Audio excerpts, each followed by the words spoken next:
Hi everybody, here is Thursday's maths lesson. This is my second attempt at recording this lesson, so I'm really hoping it works this time. Otherwise, I'm obviously just talking to the laptop for no reason. Anyway, let's get on with today's starter task. So, the starter task links to the starters that we covered last week. If you joined in with those lessons, you'll remember that there were two starters that we compared, and we decided something about the middle box. There was something special about that middle box which is really helpful for these types of problems.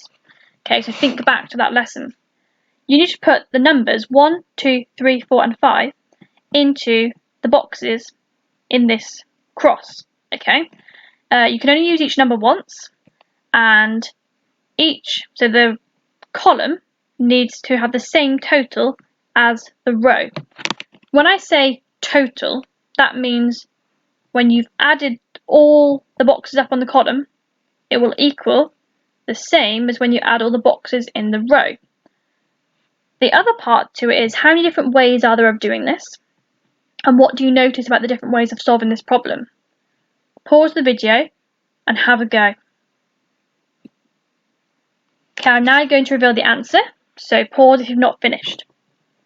I thought about last week, and I remember last week we said that the middle number, so this is the middle box in this pattern, you need to place the median of the group in that box.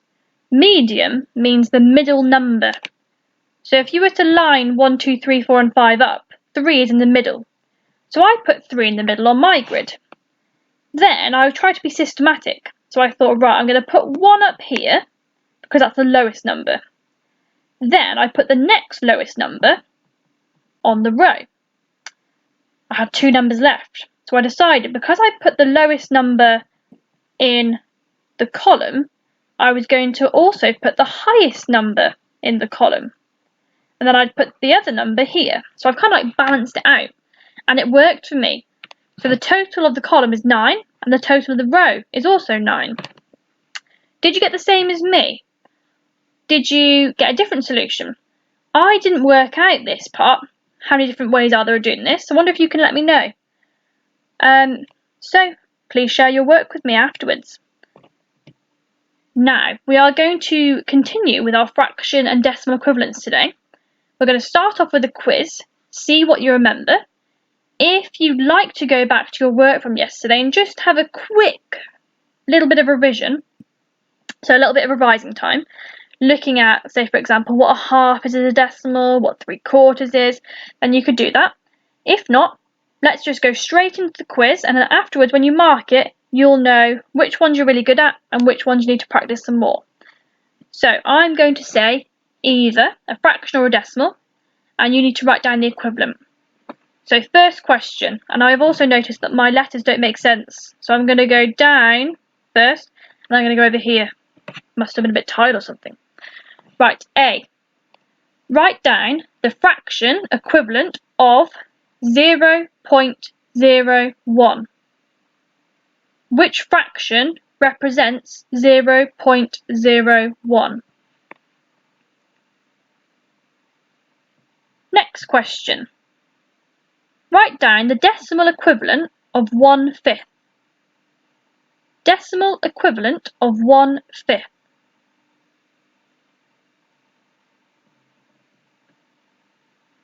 Next question. Write down the fraction for 0.25. 0.25.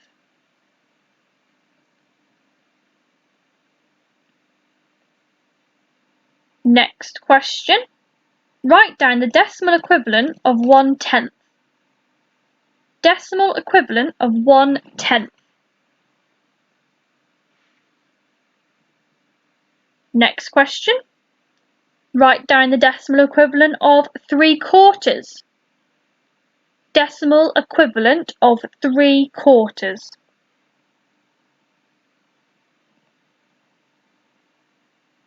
Next question. Fraction equivalent of 0.5. Fraction of 0.5. Okay, next question, so on to the next column. Write down the decimal equivalent for 4/5. Decimal equivalent for 4/5. Next question. Write down the fraction equivalent of 0.6. Fraction of 0.6.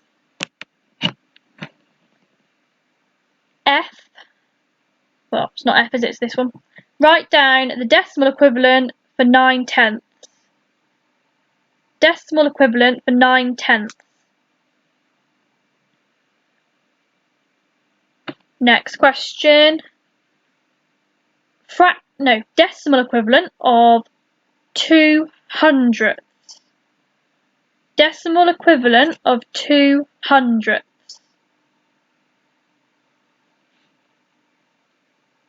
Next question. Decimal equivalent of 7/10. 7/10. Oh, excuse me. Final question. Write down the number which represents 3/3. 3/3. Okay, let's mark. So you can mark your own. Not going to read out the answers, but I will say, if you can see my mouse, this 3/5, you could have also written 6/10. For this one down here, you could have put 2/4, 5/10. So you could go for equivalents as well. Okay, look carefully. You might be really good at fifths, but not so good at quarters, or it might be the other way around. Work out which ones you've got to practice some more. Okay, let's carry on. I'm just going to do a quick sound check, actually, make sure it's recording this time. Looking good. Next part of the lesson. So, we looked at number lines yesterday, and we counted up. I think we only really went up to 1, 0 to 1. Today we're going to go on larger scales. So, first of all, let's count in fraction steps. We've got 0, half, 1, 1.5, 2. Can you now count along the top of the number line? I would like you to say the decimal version. So I'd like you to say 0, 0.5. You continue. Okay, so you should have said 0, 0.5, 1, 1.5, 2. Okay, equivalence of half still stays the same, we've just added it to the whole number. Next number line. So, which fraction step are we jumping up this time? So look, we've got 4, 4.25, 4.5, 4.75, 5. Which fraction links to 0.25? You could also look at the number of sections in this whole. So look, we've got 1 section, 2 sections, 3 sections, 4 sections. Which fraction does this line refer to? Okay, it refers to quarters. So I would like you to count up in fractional steps. So 4, 4 and 1/4. You carry on.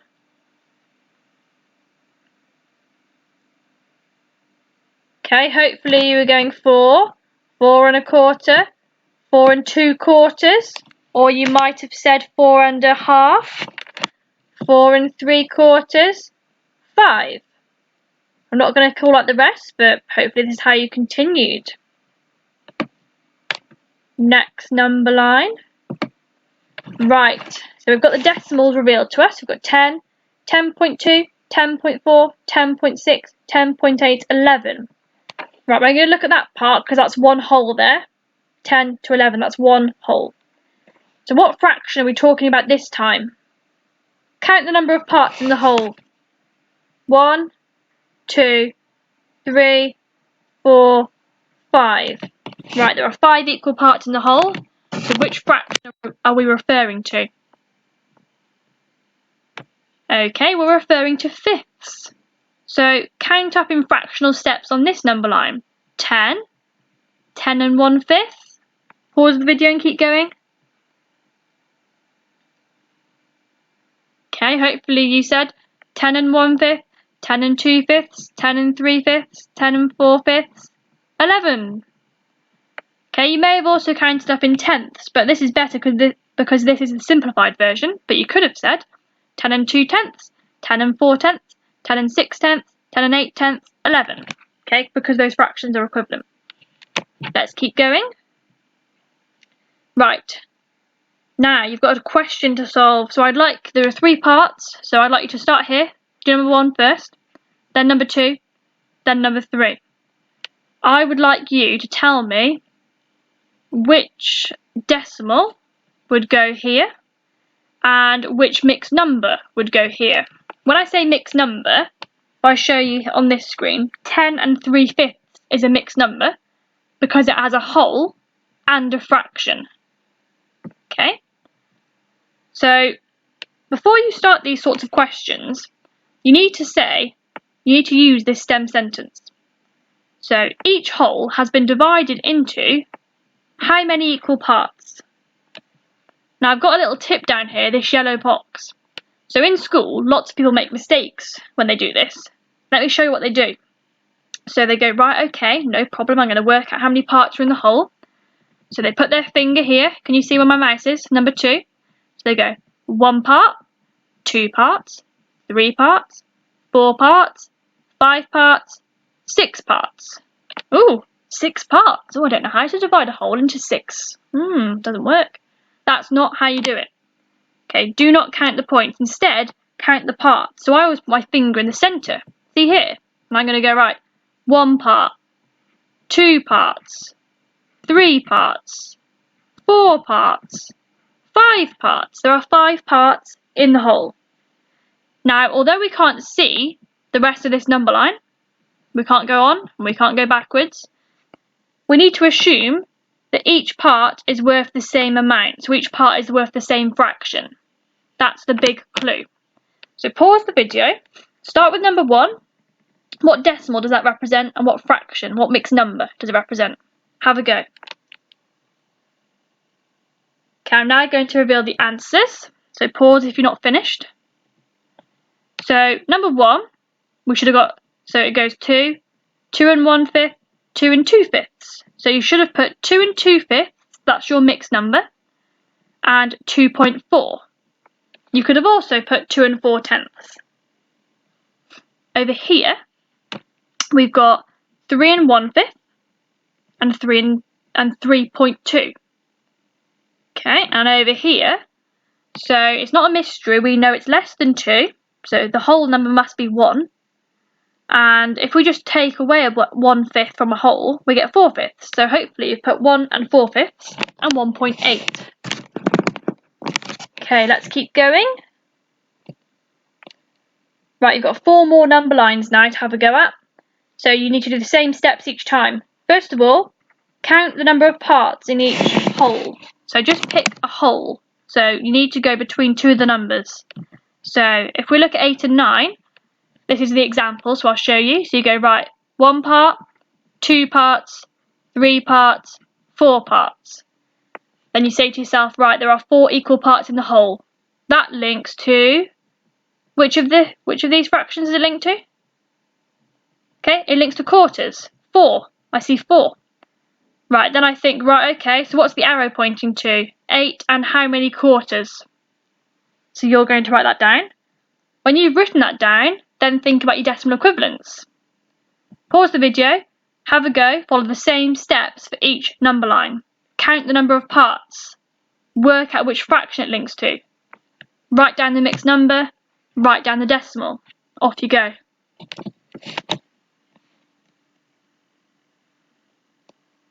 Okay, I'm now going to reveal the answers, so pause if you've not finished.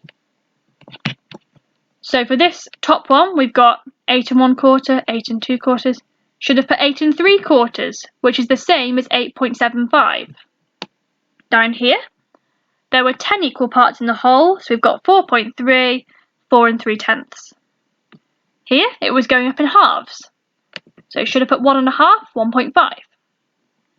Next one, there were 5 parts in the whole, 1, 2, 3, 4, 5. So 6 and 3/5, or 6.6. Or you could have put 6 and 6/10 as well. Okay, so hopefully you're starting to develop the skill and getting quite confident at this.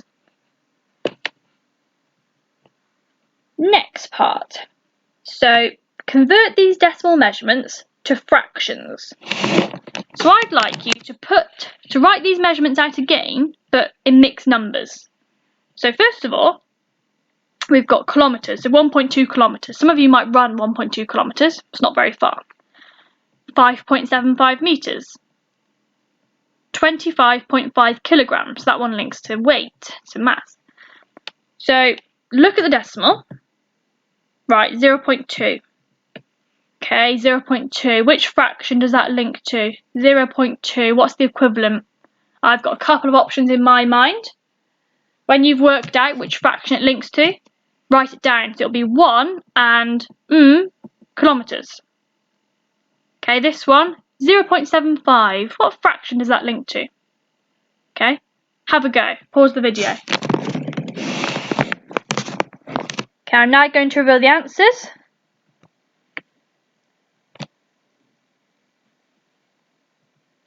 So you should have put 1 2/10 kilometre or 1 1/5 of a kilometre. This one's better because it's the simplified version. Okay, this one 5 3/4 of a metre. This one 25.5 kilograms. We know that 0.5 means half. Let me know how you got on afterwards. Okay, now you're doing it the other way round. Okay, when you see measurements in real life, because this is a skill that you need for real life, okay, often you would see it written as a decimal. That's more common. Like on your scales, you might see it says something 0.5 kilograms. So I'd like you to convert these mixed numbers to the decimals. So use the same technique. 1 point. Right, what does 1/4 mean in decimal? 1 point. Okay, have a go. This is an important skill to have. Not just for school, this is a life skill. Pause, have a go. Right, I'm going to reveal the answers on screen. 1.25 litres, 10.5 centimetres, 4.8 metres. Did you get it? Are you confident? This is the last question for today, and we're going to be doing more of these tomorrow, as well as some new things as well. This is a common type of question. This can happen in real life. This is a common type of question in a test as well. My brother weighs 7.3 kilograms. I weigh 10.5 kilograms. How much more than my brother do I weigh? There's a few ways of doing this. First of all, you could make them both decimals and do a simple subtraction. Or you could make them both mixed numbers. They would have to have the same denominator. You could do it that way. Have a think, pause the video, see if you can get the right answer. Okay, I'm going to start talking about the answer now, so pause if you're not finished. So in my opinion, I'd probably just make them both decimals. I'd find that easier for myself. So I'd say, right, 10.5 is the same as 10.5. So that means I've got to do 10.5 take away 7.3. So that would be 10 take away 7 is 3. 0.5 take away 0.3 is 0.2. So the answer should be 3.2. Let's just check. So another way of doing it is with fractions. So you could have made this 7 3/10. And that one 10 5/10. 10 take away 7 is 3. 5/10 take away 3/10 is 2/10. So yeah, I've got the same answer. So your answer should be 3.2 kilograms, 3 2/10 of a kilogram, or 3 1/5 of a kilogram. Thanks for joining in today. Please share your work. I really like that more people are starting to share with me. So keep it up. Great job, and we'll do more tomorrow.